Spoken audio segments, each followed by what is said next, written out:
Oh. Yep, go. Hi everyone.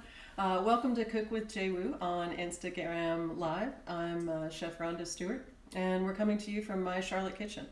So I'm an instructor here at the Charlotte, North Carolina campus. I am a Jay Woo grad of Charleston in 1998. Wow, that's 22 years ago. That's crazy.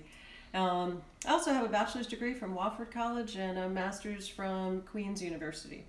I'm a baking and pastry instructor, but I also teach in the academics. I teach communication skills. So thanks for coming today. Please chime in with any questions. We're glad to have you here. We're going to make a peach rhubarb crisp. A peach rhubarb crisp. So I've already prepped some of the ingredients. Sorry? Gluten-free, dairy-free. Oh yeah, that's right. And it's gluten-free, dairy-free. I have my daughter Tinsley with me today. She's our camera woman. Say hi. Okay, so this is a gluten-free, dairy-free. Now that meets a lot of dietary restrictions. It also tastes really good. So we have peaches, and we have some rhubarb, and whoops. Oops. And we're just going to cut the last peach in here. So peaches are native to the South. Georgia is known as the peach state. California is actually the biggest producer of peaches, followed by South Carolina. So South Carolina actually produces more peaches than Georgia, but Georgia gets the peach on their license plate. We're also going to combine this with rhubarb, and rhubarb is native to northern climates, everywhere from Maine to Oregon and Canada. My family's from Canada, so I kind of grew up on rhubarb. We had rhubarb everything. Rhubarb with strawberries, rhubarb with blueberries. Rhubarb is often combined with another sweeter fruit because the rhubarb is quite tart. Now, rhubarb is technically a vegetable, but we always put it with fruits. So look at these peaches, they're gorgeous. So these came from the local farmer's market, and these are called freestone peaches because you can see how it just pops right out. The stone pops out of the peach really easily. They are the later variety of peaches, so you don't get these the first ones. Those are clingstone, and those are the ones that are really hard to get out. But these are the freestone, which are beautiful. So I just peeled these peaches, really easy to do when they're so nice and ripe. And then I'm just slicing them. So you can see the peel comes right off.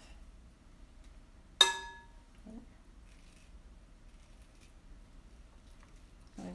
So we're making a crisp today, and there's lots of combinations of fruit that you can use. The peaches and the rhubarb. Last time I made it, I think I made peach and blueberry. You can make apple and cranberry, or apple, anything really, any kind of combination. It is some sort of fruit that's going to go on the bottom, and then we're going to have a topping.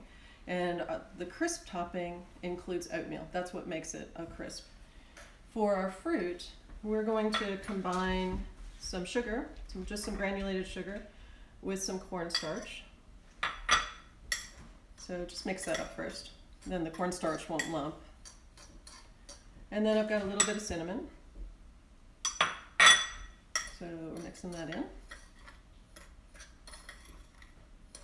Okay. And just get the rest of that cornstarch in there. We'll mix our fruit together first. So I just diced up the rhubarb really small. Where does this rhubarb come from? This rhubarb? Actually, this rhubarb is smuggled from my garden in Canada. So we normally spend the summers in Canada, and we grow rhubarb and raspberries and blueberries in the yard.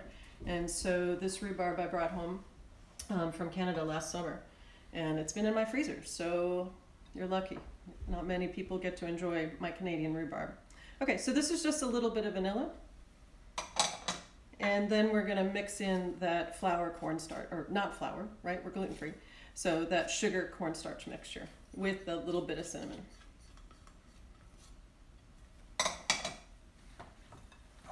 Okay, we're just going to stir that together.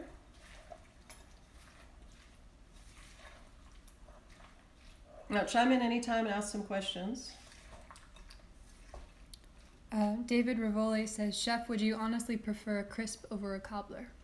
Yes, I do. I like a crisp over a cobbler, and this sounds dumb because it's crispy, because it's really crunchy. Cobbler is a closer to a biscuit dough that is put on top of the fruit, and the top of the biscuit dough usually ends up kind of crispy, but the bottom is kind of doughy, which some people love. I prefer it crispy. So, all right, so then we're going to take our fruit mixture. Oops, let's get rid of this. And pour it into our baking dish.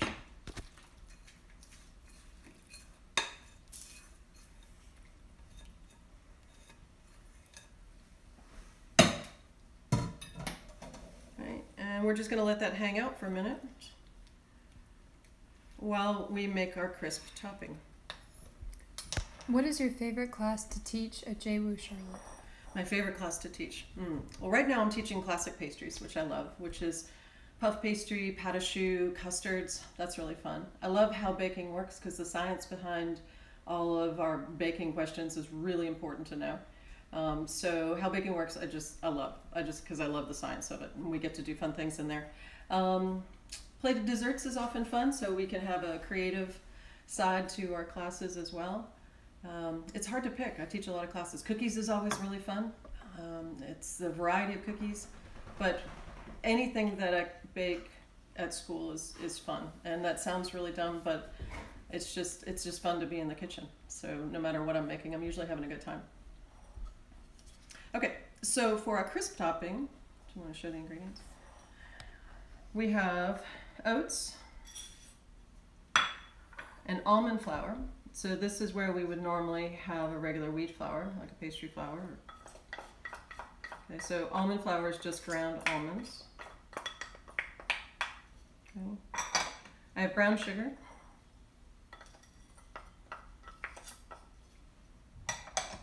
And then we have a little bit of salt and cinnamon and ginger.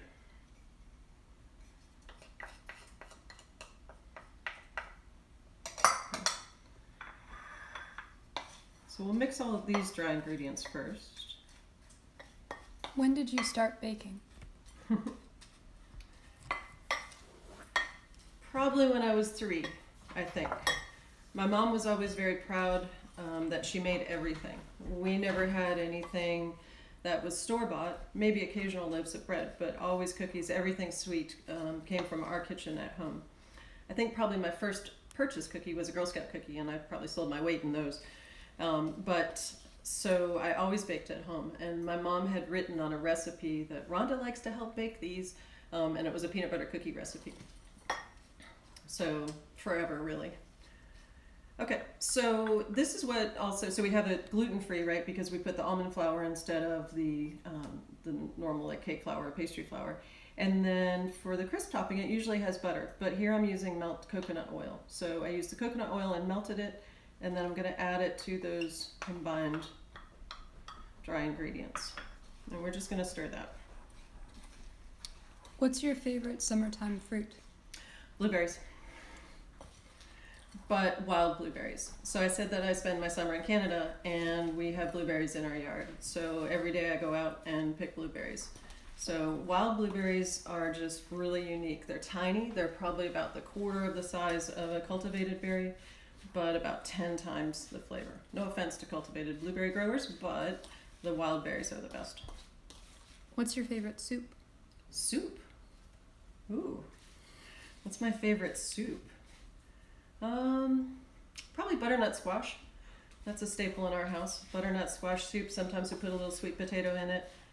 And I usually like to make that dairy-free too, so if we're going to add it, make it creamy, use coconut milk to cream it with. Okay, so we've got those dry ingredients, and now I'm going to add my sliced almonds.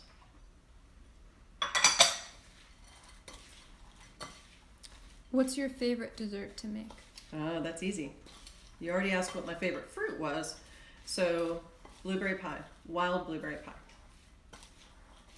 What's special about the blueberry pie? What's special about the wild blueberry pie?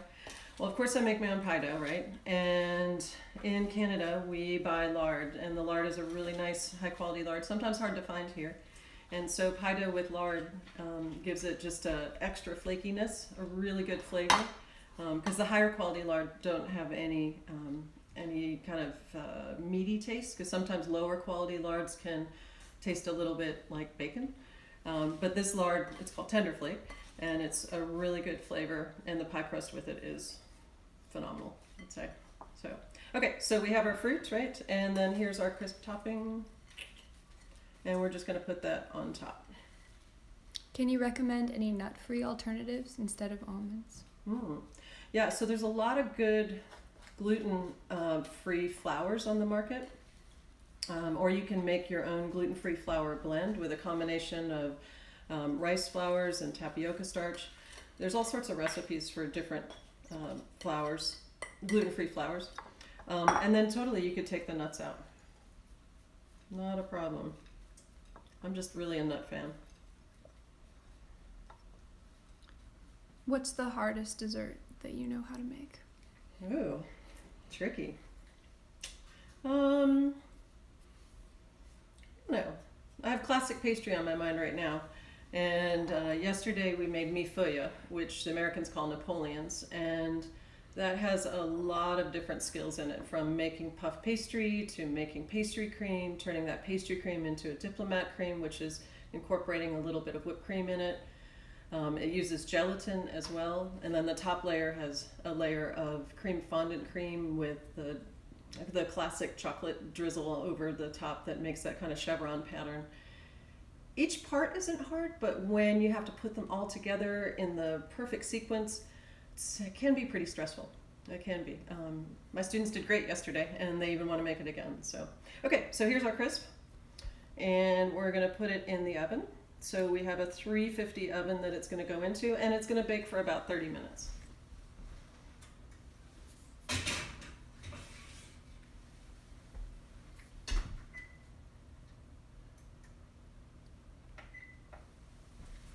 Just wash my hands.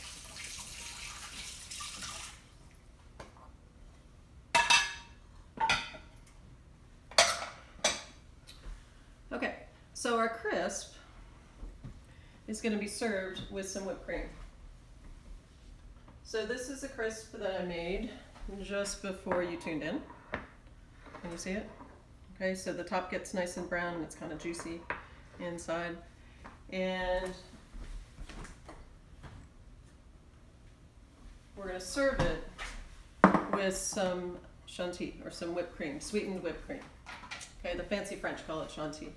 So this is just heavy cream whipped with a little bit of sugar and a little bit of vanilla. Now, if you want to make it dairy-free topping, you can chill a can of coconut milk, a high-fat coconut milk. Don't use the low-fat one. And then take the can off. So actually use a can opener to take the top of the can off. Scoop out just the fat that's risen to the top, and then whip that just like cream. It's sometimes, depending on the quality of the coconut milk, you might need to add a couple of flavorings because sometimes it has that tinny kind of can taste, but usually it's a great alternative. This is the real McCoy though. This is heavy whipping cream with a little bit of sugar and a little bit of vanilla. Okay, so I soft whipped it. I'm just gonna whip it a little bit more so we can make some quenelles. When did you decide to pursue baking as a career? Ooh. I started out pre-med. That didn't last too long, although sometimes I wish I went back. And then my job straight out of college, I worked on a private yacht. And when I worked on the private yacht, which was just by luck that I got that job, the owner of the yacht was a culinary chef. And so for 5 years, she taught me how to cook. I knew a little bit before, but mostly how to cook. And I always baked because I had baked forever. And she told me for 5 years, probably at least once a week, you need to be a pastry chef. You need to be a pastry chef. And finally I listened. So that's when I started JWU in '97. And I did, because I already had a bachelor's degree, I did the advanced standing program, which allowed me to do my associate degree in just a year. So, yeah, so I don't know, just baking makes me happy. Okay, so here's our chantilly.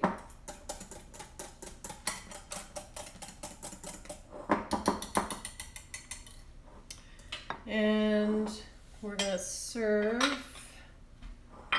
our crisp. Can you see this? Yep. Okay.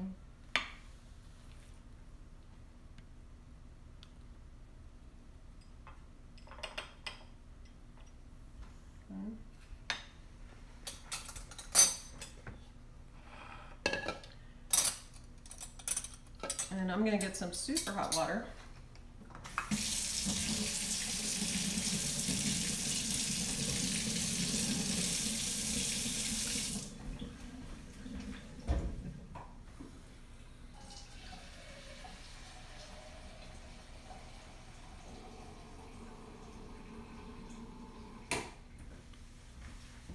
Sorry about that. Some super hot water.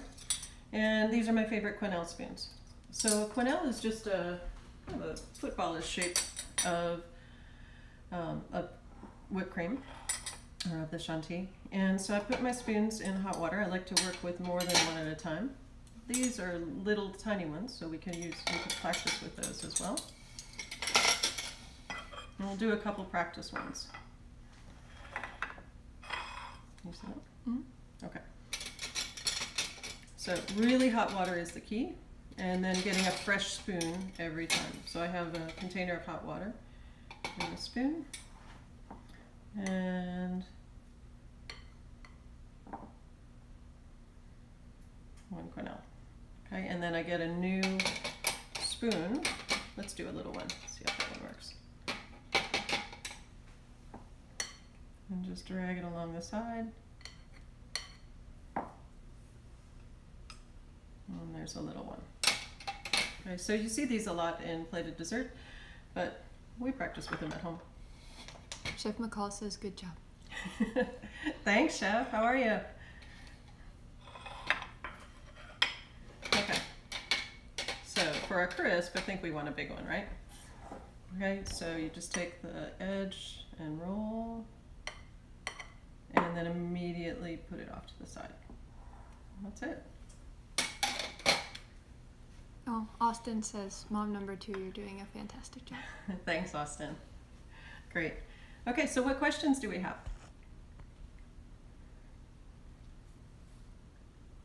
Someone asked what you've been doing during quarantine. I've been busy during quarantine. So Johnston Wales is moving from a term schedule, so we had 3 terms, to 2 semesters. So I've been writing curriculum. That's been a several year project, and so I've been working on that. I'm writing the cakes class. So I've been meeting every week with my cakes team and making a lot of PowerPoints and presentations and narrations. And then the bulk of my time has been making face masks, cloth face masks. So my daughter and I have been making face masks. I think we are close to 600 right now. Started out as donation, and now it's a little business that my daughter has kind of grown into. So I'm never at a loss for something to do. Never. We've made all sorts of new recipes, great dinners. The dog has gotten lots of walks. 2 sourdough. Oh, I've got 2 sourdoughs going. So I've got a old-fashioned Amish friendship sourdough, and then I also have the traditional just flour and water sourdough. So I've been playing around with the sourdough. I don't know, some Indian cuisine, some Thai cuisine. I also row, so I've been rowing quite a bit. So we spend 2 or 3 days, 2 or 3 mornings a week on the lake, and so exercise has been a huge part of this COVID quarantine, which for that part I can't complain. So. I think we had a latecomer who asks, is heavy whipping cream always dairy based? Yes, heavy whipping cream is about 36 to 40% butterfat, and usually this is about 38%. Depends on where you are getting it from the grocery store. But with the alternative that you can have, there's a lot of products like Ready Whip that are vegetable oil based, or even Cool Whip, which a lot of people in the South use. I think everywhere use, and that is dairy free. So that is a dairy-free whip topping, which you could actually do quenelles with. I prefer the real stuff, of course, but I'm spoiled. So that's it. Okay, well, great. Does anyone else have any more questions? If not, thank you so much for watching Instagram Live, or Cook with Jay Wu on Instagram Live. Thanks for tuning in. Mm-hmm. Come back. Oh yeah, come back in a couple of weeks. I think we'll have the next one, and learn another skill. So thanks for tuning in. Oh, how are the summer classes going on campus? Oh, summer classes. It's good. It's a little bit different. So in Charlotte, we're in phase 2. So we have a cap of 9 students plus 1 instructor. So there's 10 of us. I'm fortunate that I have a pretty big lab. So each student has a table, or most of a table. Cleanup is kind of challenging because the way the kitchen's organized, we only have space for 1 person in the dish pit, as well as, in order to maintain the social distance. Production is going well, slow of course, because the cleanup is slow. My students are happy to be back, so it's going pretty well. I can't say it's comfortable. We're wearing a mask all day. It's hot. But I'm happy to see my students, so that part makes it good. And I just hope that all of them are staying safe as well. So, Do you know what the caps are for fall labs? I do not know what the caps are for fall labs. I do not. They are saying that the summer labs are a pilot program, so they're trying to see how well we do with this. So far, so good. And I think we're just waiting, depending on what state is in which phase of the quarantine. That's it. Okay. All right. Well, thanks. Tune in next time. Take care.